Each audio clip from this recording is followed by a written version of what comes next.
How's it going, everyone? My name is fallinghurts, and welcome to, I believe, the fifth episode of Fall Damage, show where we talk to game developers of all sizes and roles.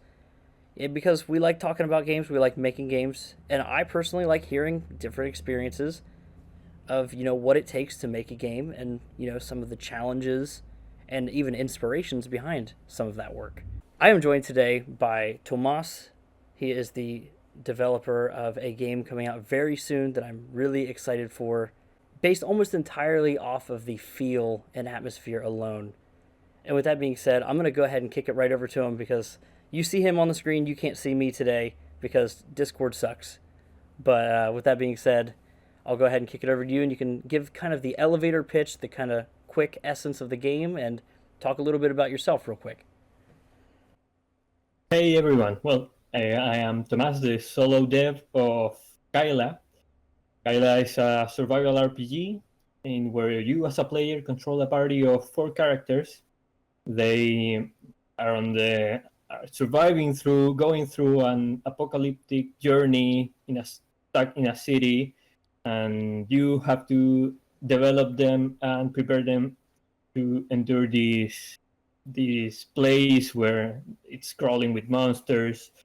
There is permadeath, and of course there is a heavy focus on the ambient and the atmosphere. It's more like an, I don't know if you're artistic journey, but yeah, it's very focused on the visual part, the feeling of the places, and a lot about the story. And it's kind of challenging. It's meant to make you be very involved in how you play.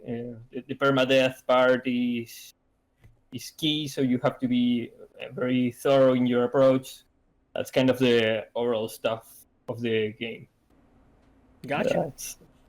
Yeah, and just initially, before we'll get into more of like playing the demo and different things like that, but right off the bat, I wanted to commend the feeling of like the party aspect, because I thought that was like, along with the you've got the medieval aesthetic with the horror approach to things, or like seemingly a lot of that comes off that way, but the party approach is something that I don't play a lot of. I don't want to say like turn-based games, but that's a lot of the times when you get the party-based systems. That's how you control each of those. But in this, you switch off as you go, and you can do things like that. And in that way, I thought that was a really, really cool approach to that. I'm sure there's inspirations that you have or examples you can draw from, but I've never personally played a game like that. So I thought that was really interesting. Thanks. Yeah, well, I grew up playing like the older Baldur's Gate, Yes. Neverwinter Nights, so party thing was kind of all over the place. I mean, most of those games had a party thing, so it was yeah, something that I was very familiar with. But yeah, I thought merging it with the survival thing was something that could come out as new. I think maybe Resident Evil 5 did this thing where you had a companion, but mostly those games rely on you being alone in this kind of places. Right. But yeah, I thought the feeling of having a party endure this was very interesting, mostly because I think I did play a lot of these RPG games, and one of my observations was that my main character wasn't as interesting to me as the companions. So I wanted to just make a game focused on a whole pre-made party without a main guy, and develop them as a story. And then I personally think the apocalyptic setting is very interesting. The despair and the sadness and everything, explore that along a party. I feel like it's a very exciting idea to deal with as a developer. And the horror part and survival part came along with that. So I did play some horror games, and I thought it would be quite an interesting merge. But yeah, I first came from the idea of party-based RPG like the older Baldur's Gate, Planescape Torment, and then I found my way through survival and tried to merge different stuff and get a cohesive package of all the different things. And I think it's working pretty well. I quite like the result we are getting. Um, well, this is an RPG where you have dialogue choices, but you make them as a party. So every dialogue choice is made by a different character, and they have very different personalities. So Right. they do very different stuff. I remember. Yeah, I won't lie. I kind of told you as we were talking in the DMs that last week was a very crazy week for me. So I didn't get as much time to go back through the demos I liked. I did get to play a little bit more of it to kind of freshen myself back up because I played it during the Next Fest. I think is when it came out. Is that correct? yes. Yeah. And I remember that being one of the bigger moments that I really appreciated, or I can't remember if it was from a trailer or what it was now, but I remember that being that depending on what you chose for letting people go or stealing their stuff, I believe was the thing I'm remembering. You're gonna have to say, "Hey, you're remembering the wrong thing or not." But No, I no, okay, yep, okay. that's So kind of what happens. I'm not crazy. Okay, so that's good. I really enjoyed, the possibility of those different scenarios there. I thought that was really cool, and how the group feels very ragtag. You know what I mean? They're not, a perfect mesh for one another. Yeah, And no, they low key hate each other. right. And I think that's always the most compelling in those scenarios. I mean, you think of like, um, what is it? Star Wars. Rogue One was a great example of that, where like these characters, they're coming from all different aspects to kind of come together for a common goal, but ultimately it was very different morals and approaches to things, and I thought that was interesting there too. But one question I Yep. did have before we get away from it, you talked about how meshing these different genres was coming together fairly well. Have you had any, I don't want to say creative difficulties, but have you had any instances where, say, the survival aspects compared to certain RPG aspects or party systems don't work out so well with, a certain atmosphere? Have there been any of those kind of moments while developing the game that you've been like, that doesn't work well with this or anything like that? You know what I mean? Yeah, for sure. Mostly the first year I was trying to develop this. Well, the combat was very different from what it is today, and it took a lot of reiteration to get it to get it right. I I did have the many doubts because there was a lot of popularity around the Souls-like games and how they approach combat. I didn't want to lean towards that because this is I wanted the feel of having to run away from enemies rather than have to fight them. And combat here is optional. I mean, you get very little from combating monsters, from killing them. You get no experience, no gold, nothing really. So you don't have much. There isn't many reasons to go and kill monsters rather than have to escape from an area or go to another. And yeah, you mostly want to go the other way and try not to engage because you kind of end up losing stuff. So making a combat that made sense with this was very challenging. I tried first getting inspiration from Resident Evil and going for a more ranged approach, ranged combat and such, but it didn't work out so well for me. Uh, Mostly because I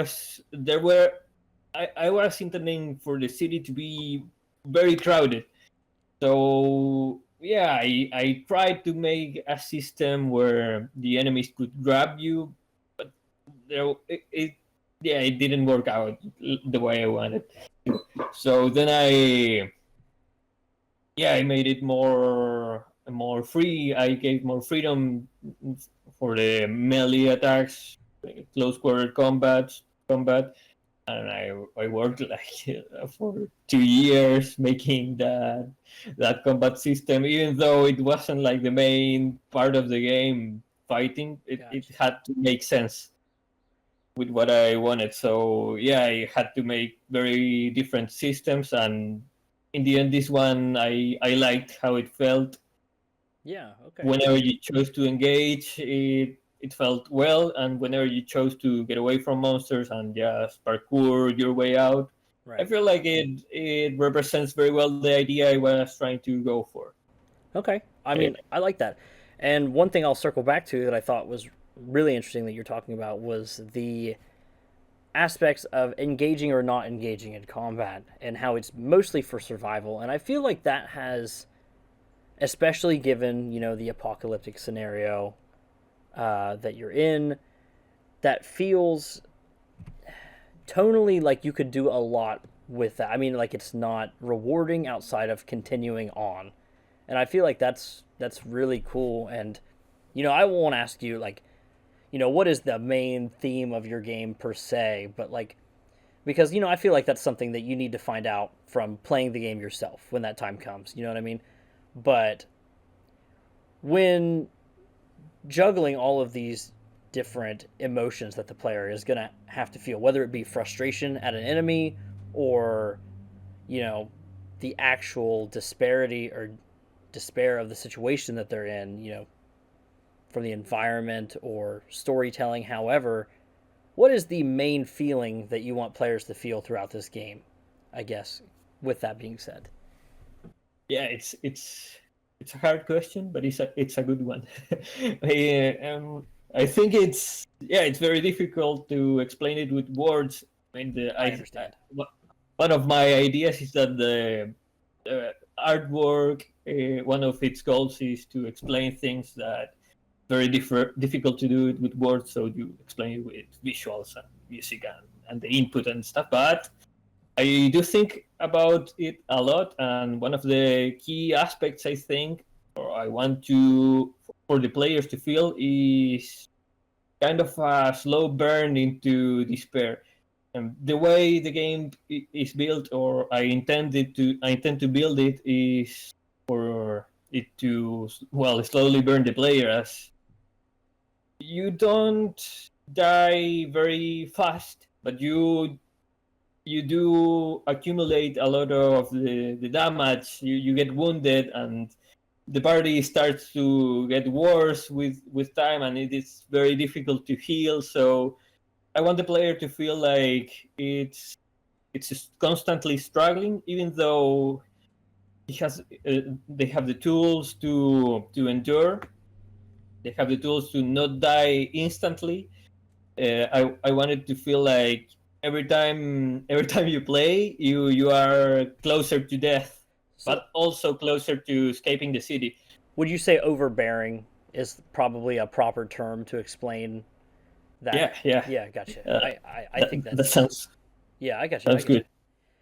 Yeah, one of the things that did excite me about this game was the idea of, instead of having the player become more powerful, they kind of, they do have more tools the more they progress, but they don't really become more. Each character doesn't become more powerful in their core. They do the opposite. They die. I mean, they contract wounds. They every time it's harder because the party has endured more, and even though that gives them some skills or whatever, their health deteriorates.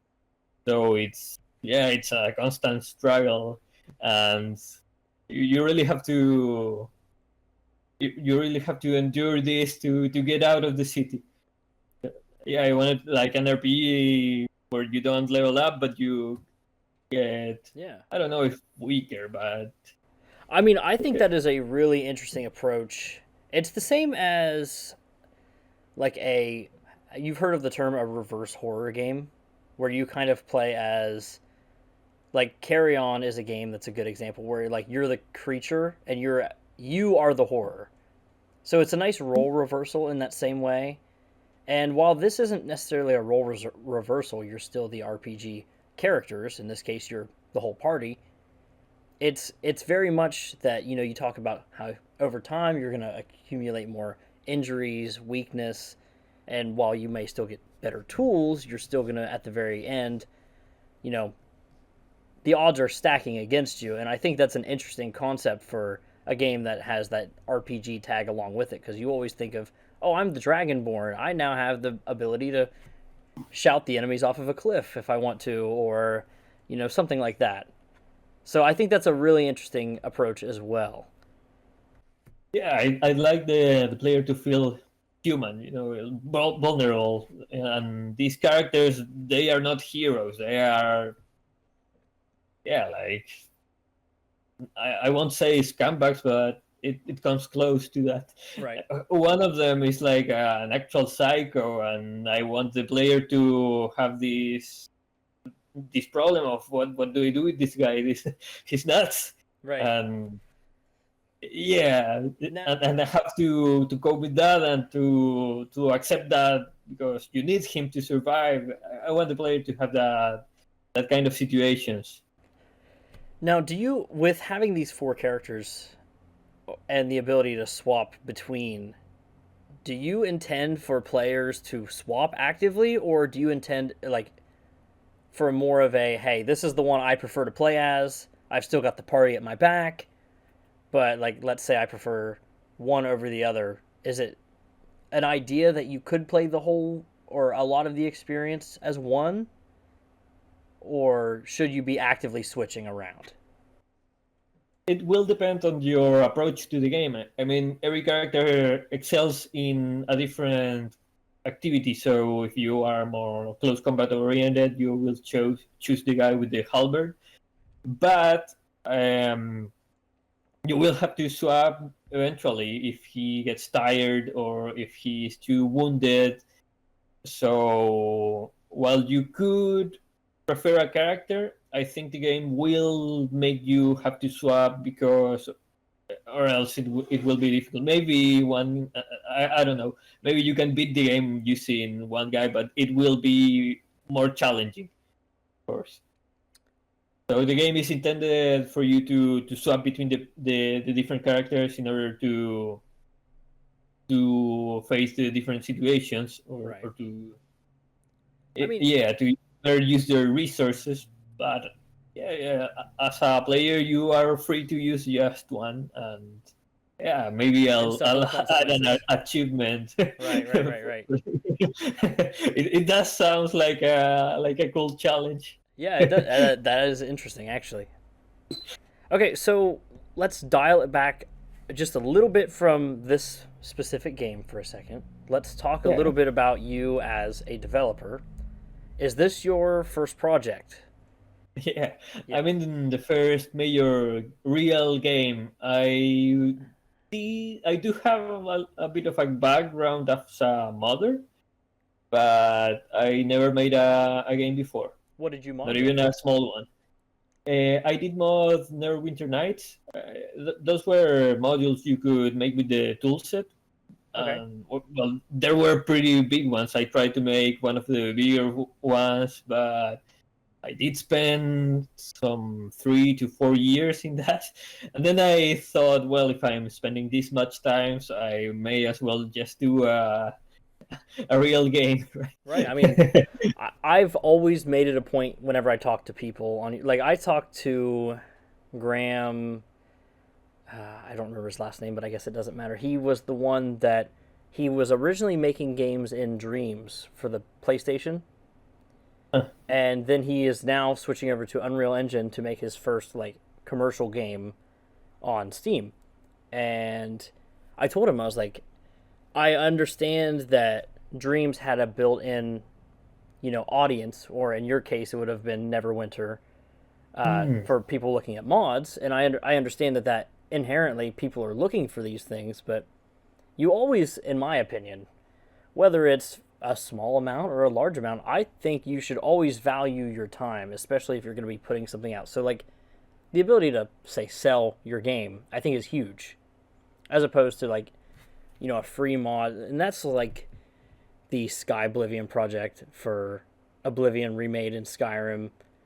That breaks my heart all the way around that they'll never be able to make any money off of that. I'm like, man, people would buy that. Yeah, there are many awesome mods with a lot of work put into them, and yeah, it's work that would be nice if it was, yeah, if people made money of those. And, and yeah, that was one of the things that brought me to make the game. And yeah, from when I was a kid, I had this dream, so it was like a natural step. I got you. Yeah. That's so in talking about your game dev tendencies, how often or how much of your time is dedicated to like working on the game, like actively? Maybe not per day, but say per week or something like that. Like just a general idea. You know what I mean? Yeah, it depends on the month, on the week. I think the first couple of years I was working like, I don't know, 8 hours a day, maybe 7. So yeah, without rest, I worked every day, including weekends, and I spent a lot of time into it, mostly because I was learning to use. I learned Blender and Unreal Engine, and was learning animation, modeling, a lot of stuff. So I did and redid a lot of stuff in the early years. Yeah. Then now I think I work less, maybe 5 hours a day, and I sometimes take days off. So yeah, I think There's it would no be shame in a like, day off. You always have to have those reset days for your brain. So yeah. I think I spend less hours working now, but I think they are more productive. Like I sit back and make better choices and waste less time in, I don't know, redoing some things.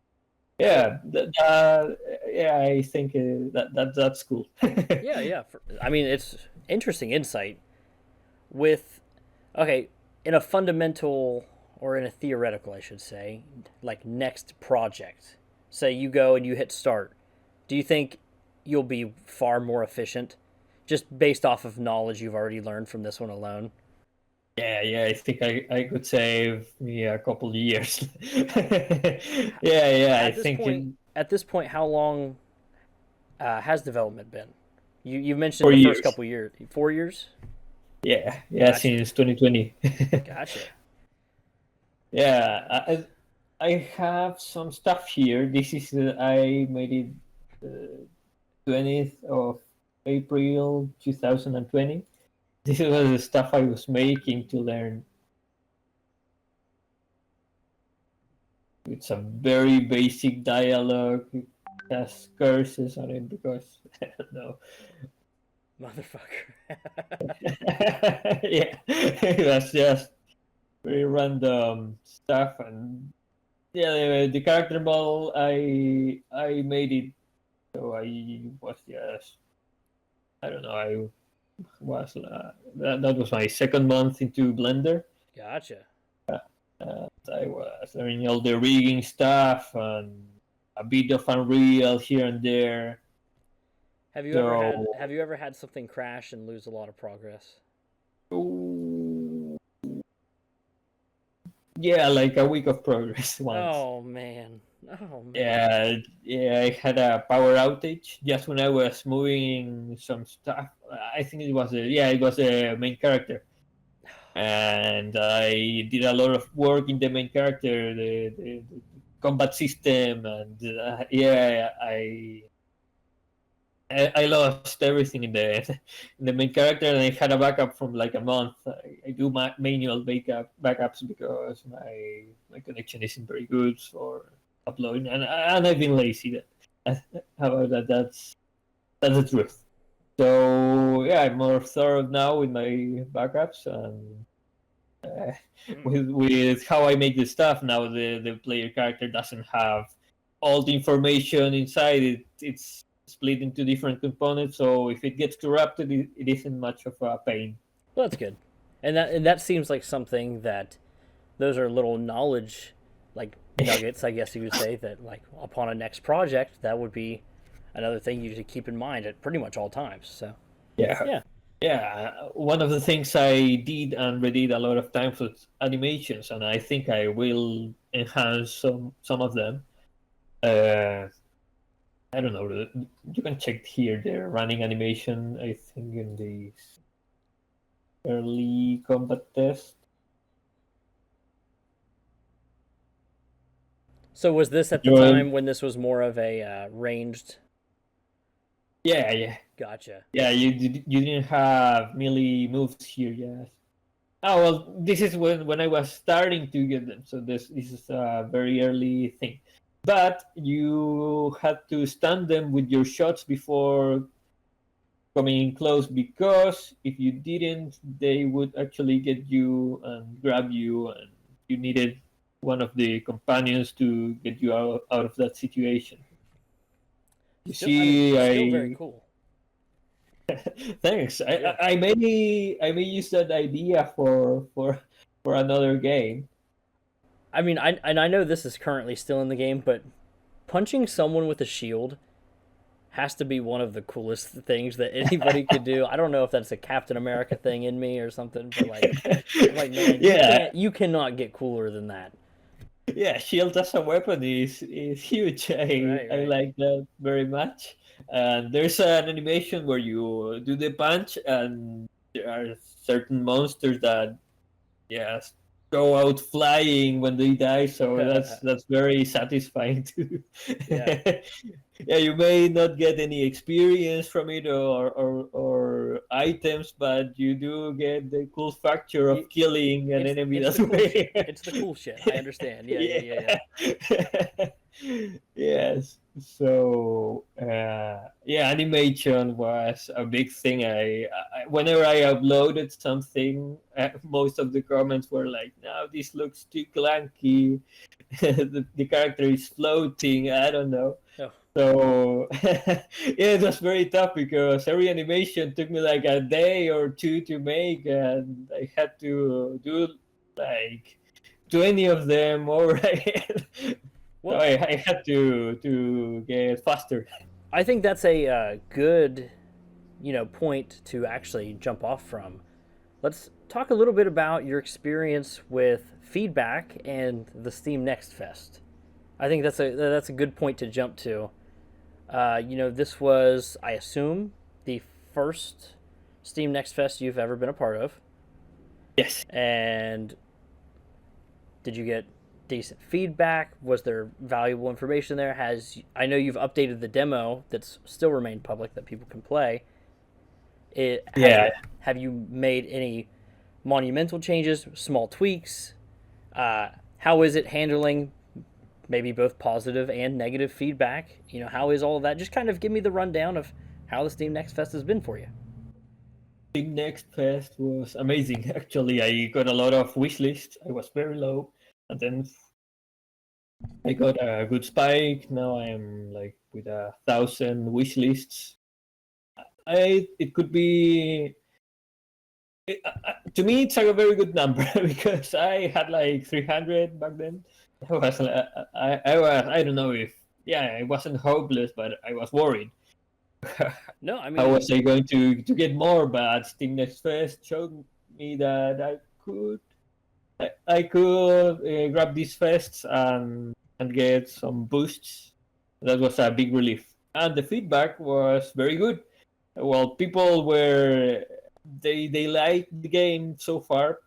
It was obviously there was some big issues, uh, especially with the first build, because it had a bug that some part of the map didn't show, and it was a mess. There were holes in the floor, and uh, yeah, it was something of the packaging of the game that came out wrong, and I rolled out an update, and it was fine then. But there were a lot of comments about some more technical stuff of the game. The people were interested in the stealth part, and that got me pretty excited. I decided to make an update with stealth, make it bigger, and I intend to make it more complete, a more fundamental part of the game. Uh, I felt like feedback was very good because people really gave it a chance and tried to understand the idea. I think for the first time, and that made me very happy. I mean, people were getting the kind of game I was making, and that for me it was a huge boost in confidence and motivation. Because up until next fest, whenever I tried to show the game, I don't know, in Reddit or Facebook, Yeah. I got comments about stuff that wasn't very important for me. I mean, yeah, the animations, they are important. The game has to look decent because else it is distracting. But I wanted more feedback about the genre or I don't know what's happening between these characters and all.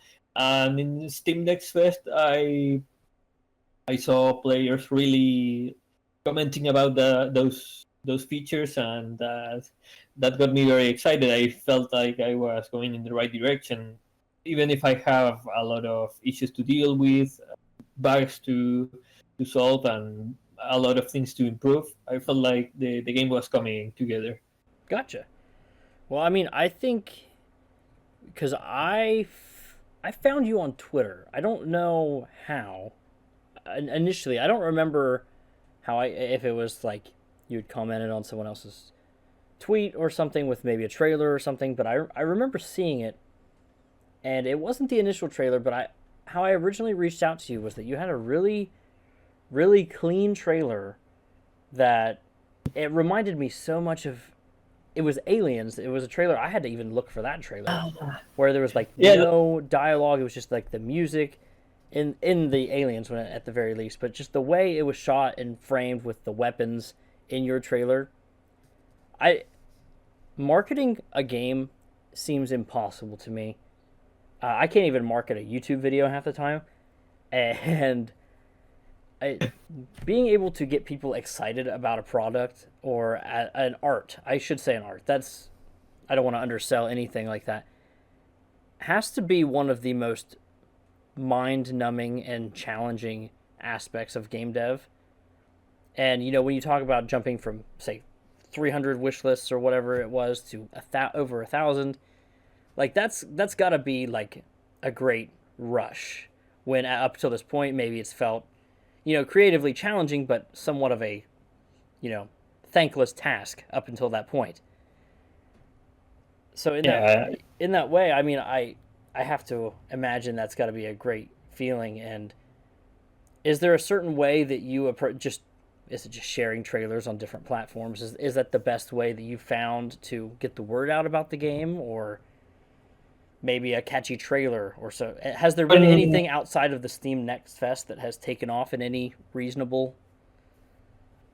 Well, when I uploaded that trailer to YouTube, I didn't share it with anyone, and then I got like 2,000 views. I was really surprised because yeah, whenever I uploaded stuff before, it never got any traction, and I did share that stuff previously, and this was the trailer in YouTube did very well considering my channel is like very unknown and I didn't share the link anywhere.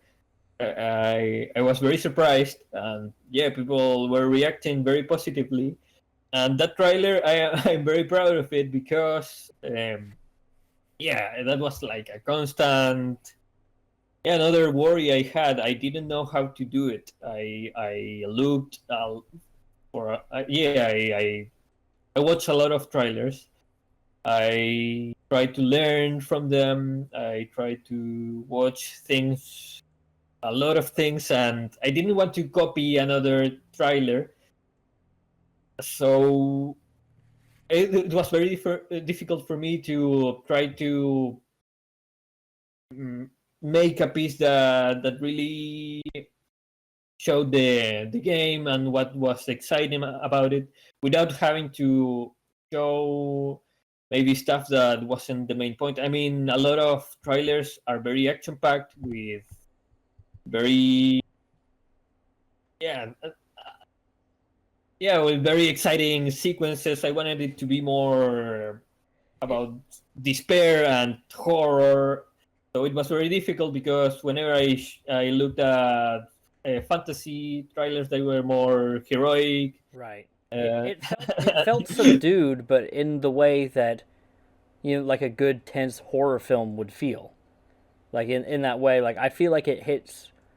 It shows visually that fantasy stuff that you talk about, but at the same time, the way the trailer is set up and presented, it also gives that tease of the atmosphere as well, and how there's kind of that genre blend. So I think that's a really like that's striking gold style trailer, like really like genuinely super impressive because that stood out to me that I was like I need to tell him this is exactly what I thought of when I saw that, and I was like that is really good.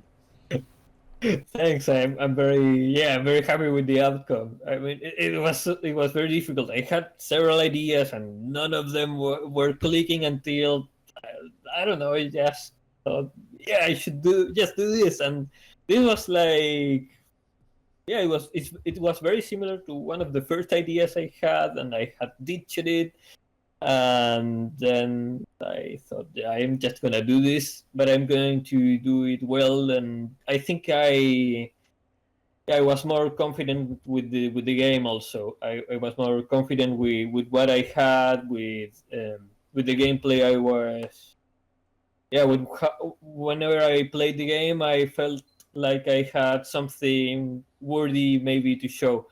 So that did give me a boost to make the trailer and to be more confident in what was I was showing. So if I would have to give an advice, maybe it would be to have patience, and whenever your game feels good to you, it will give you ideas for the trailer. Because one of the challenges was that I didn't want to make a trailer about that didn't feel.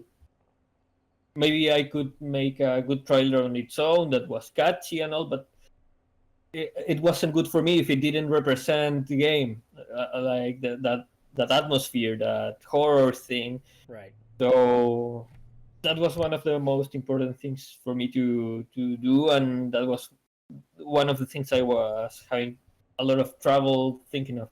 I mean, yeah, of course, especially when you look for maybe tutorials and stuff, they were yeah, a lot of them I think said more things about show like exciting stuff and whether I think I did show exciting stuff, but the problem I had was that whenever I was trying to learn, some other stuff got into my head, like I don't know, massive boss battles or things like that Right. that weren't very uh, a part of my game, I think. So translating this knowledge to the actual core of the game was like the most challenging part. Um, yeah, one of the big challenges I always have with the game is speaking about it, like the core of it maybe it's very blurry and difficult. I before I went into game development, I sold shoes, and it was very for me it was very easy to sell a shoe. I could Yeah. convince people about their usage or whatever. But when I'm trying to sell my game, it becomes very very hard because it is very intimate. Like you're selling a part of yourself, maybe. Right. You've put So so much time into something that no matter what, you're going to, whether it be, what is it, like inherent bias towards a certain way something is, or one way or the other. And then on top of that, there's like those unspoken, like you talk about how the game's actual core is hard to explain. In your head, you think of it perfectly, but as you said earlier, the words can't exactly always describe what you're going for, not cleanly anyway. And I see the struggle in that, and I feel like the best way that you can go about marketing a game in that scenario is, as you've done, allow people to play a demo. I think that's super important. And then on top of that, I think, trailers that are like genuine, not disingenuous, or I don't want to say misleading, but, show the true feeling of the game, even if it isn't just raw gameplay.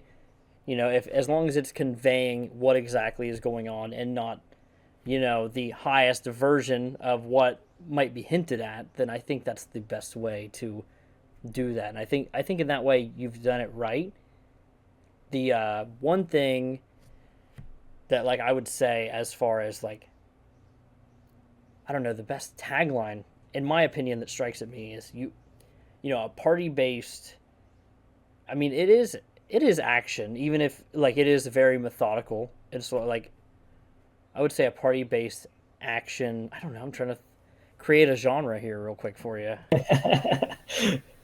Action RPG. I don't know. Who knows? Who knows? Like action horror RPG. Right, right. I mean, maybe you can mix all those words together, get a new Steam tag made.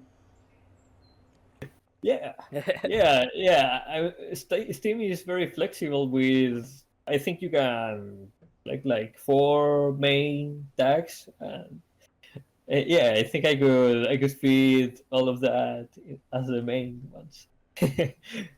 And yeah, well, So as we, the, oh, sorry, I'm sorry. Go ahead.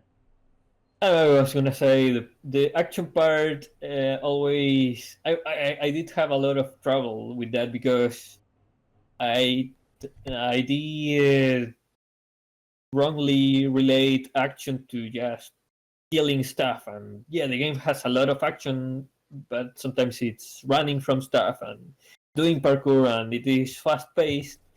Perhaps a And better term would be adventure.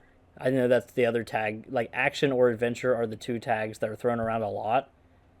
And a lot of times, like when something like there's a game that just came out that I played and reviewed. It's called Indica. There's no combat in the game, and it's almost more of a narrative based third person game with puzzles. But that to me is something that describes adventure, which I know your game has combat. That's not what I'm saying, but maybe that leaning away from just action, maybe that adventure kind of is more all encompassing as it is. I don't know. That's just my thought. yeah, it may be. It's yeah, yeah, yeah. But I'm just as rambling. I did come to peace with the action term. I think in the end it does have a lot of action. I was just trying to, yeah, I didn't want to mislead people to think it was like a very combat oriented game, but it does have a lot of action. And you're right, it sounds good as an adventure, especially with the stuff I've been working on lately. The outdoors. Yeah, I saw the outskirts section you Yeah, were talking about. I was very intrigued to talk about the map a little bit too. yeah, that's the outskirts of the city, and it's more pacey. You can breathe there, but yeah, it also has dangers.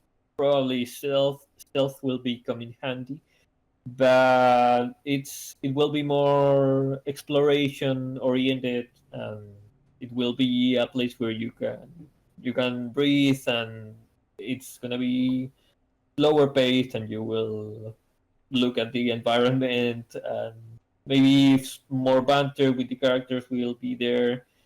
Uh, yeah, a good part of the plot will be in the outskirts. I think it's gonna be an interesting part because it's so different from the city where it's so crowded.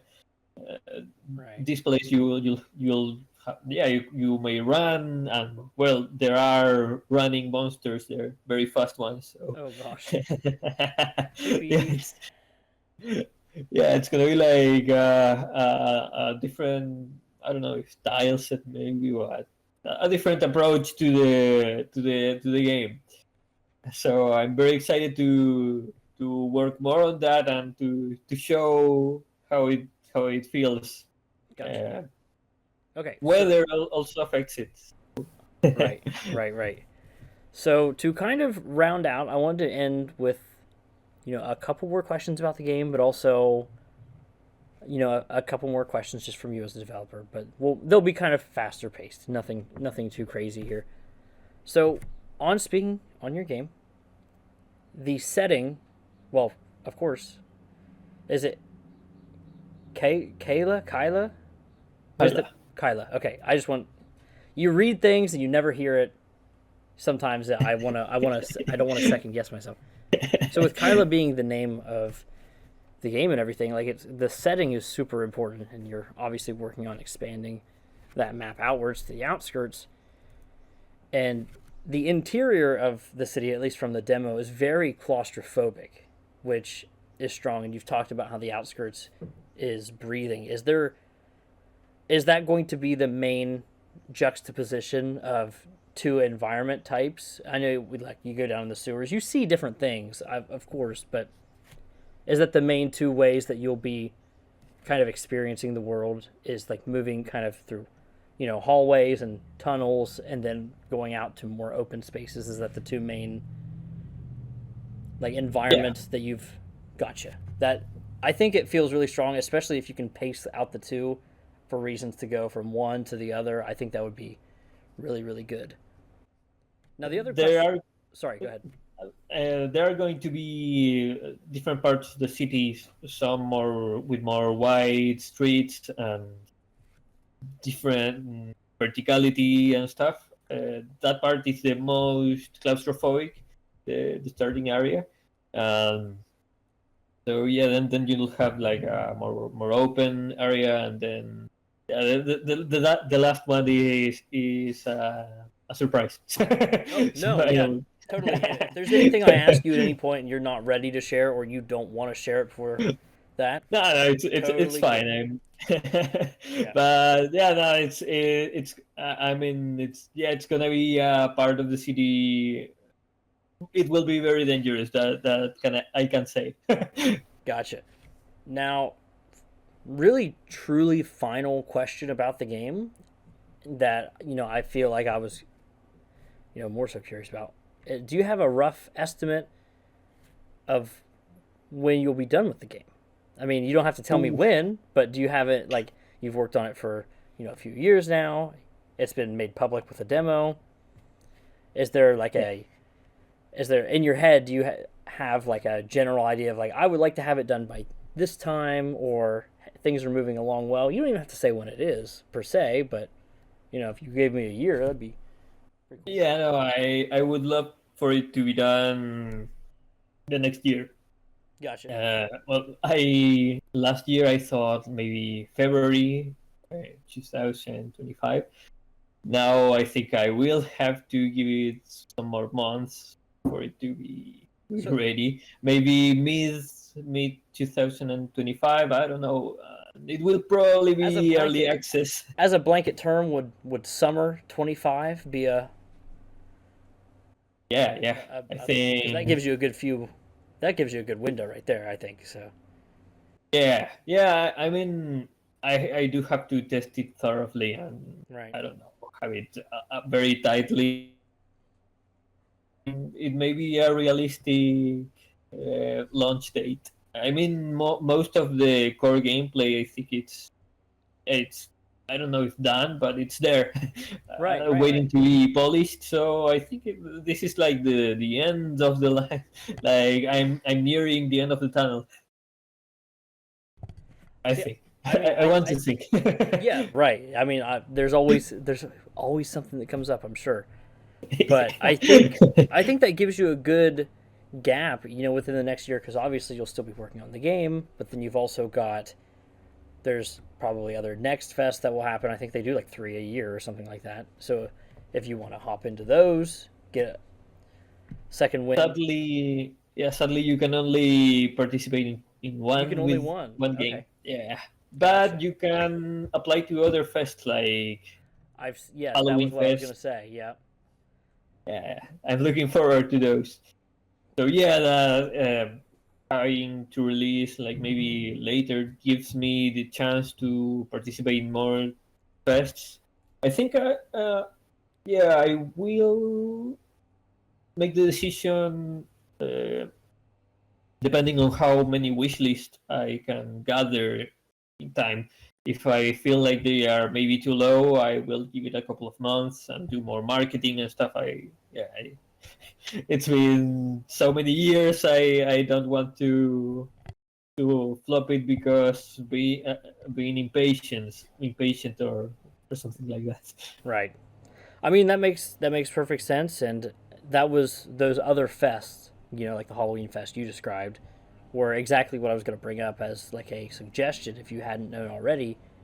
I had talked to Mistiv, or one half of Mistiv Dev, the last time I did one of these, and he talked about how for their game he was doing like pretty much every one that they could maybe fit into, whether it be FPS Fest or you know Horror Fest or whatever there are. I don't actually keep up with all the ones they have. I think they have like a super replayable fest going on right now. I'm like, that's kind of cool.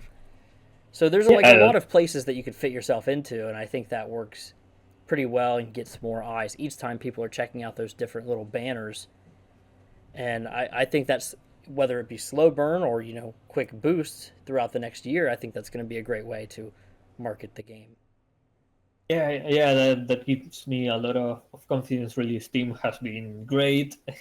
The game receives much more traction that I thought it would. I thought it would be harder to get it out there. I mean, it is very hard, but it is achievable. Yeah, it is hard. I think it's more like a qualitative issue than quantitative. Maybe I thought I was going to have to post a lot more videos on social media, but sometimes it just takes one next fest with a nice trailer and you get a good boost, and that is such a relief. I think I am going to release a demo update for the Halloween Fest, and I hope it does give a good boost.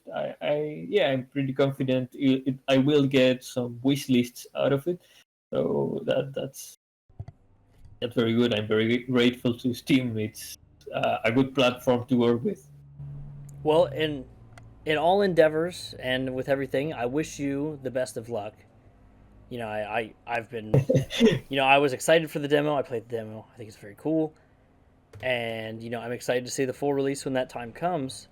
And for my final question, you gave a little bit of advice earlier to people who may be prospectively looking into developing a game, but is there any like whether it be for first time game devs or anything like that that maybe you didn't think you would have difficulties with or things you didn't expect to come across? Like in general, just what are your experiences I and think what would you recommend? How would you recommend navigating some trials of first time or whenever game dev? I think well, I had a pretty good idea of how difficult it would be. I knew it was going to be very difficult because I did make those mods before, and it was very difficult. It was I worked a lot, and I thought, well, if I have to do all of this stuff and do the base stuff for the game, it's gonna be a very long ride and very difficult. And but I had some confidence because I knew I could learn. I knew how to learn. So one of the key advices would be to have patience, of course, and to know yourself and know your yeah how know how to learn stuff, how you personally prefer to learn stuff, and to know what motivates you. I mean, yeah, I think this is a very rough path, the game dev path, and I think the most important thing to have is to really want to make games to really be passionate about it. That's the most important thing. I mean, there's nothing you cannot learn. There's nothing I've found too difficult to learn. But I think having the consistency, the patience come from really wanting to make a game to express your ideas, and it's like an idea you cannot get out of your mind. Then you have to, maybe the advice would be to have honesty, and to, if you really think this is what if you really think this is what you're passionate about, then that's all you need. Well, and a lot of time and effort, but you will make it. And I think that's the most important thing to have. Yep. Really want it. Really likes doing this kind of stuff. Then everything, yeah, it's not so bad. I mean, this has taken me 4 years. It's a lot, but I've been happy doing it. I mean, it's the thing I've enjoyed doing the most my whole life, I think so. Well, Even if it flops, I think it's been I've had a blast. and that is like the best thing. You have to want to do what you're doing. Make it a career, not a job, is always the things that people talk about with anything. It doesn't even have to be game dev. And you don't work a day in your life if you enjoy it. Energy like that. Yeah. I get you. Yeah, I think I rarely burn out because I'm always looking to do more stuff. I mean, I sometimes say, yeah, I'm gonna take a break. I'm going to chill a bit, and whenever I sit, I just think, whoa, I should make this in the game. I had a brilliant idea. I have to stand up and get back to it because yeah, it's very fun. Yeah. Well, there are daunting tasks, but most of it is it's very exciting. Well, we're coming up on an hour. I really, really appreciate your time for today, talking to me. I've enjoyed hearing about kind of the struggles of, marketing your game, or talking about your game, describing it, struggles of making it, and kind of what it is. And I'm really excited to see more, as I've already said. And to anyone who is seeing this video, has gotten this far, thank you for watching. And you should wishlist the game. That helps him out a bunch. And you can play the demo now. Will the demo probably be out until the game comes out, or do you ever plan on taking it down? Yeah, I will update it. I will update it. And yeah, it's probably gonna be there unless it's like broken and I don't. Yeah, I'll make the time to make a new demo. I think. Gotcha. It's gonna be there. Yeah. Gotcha.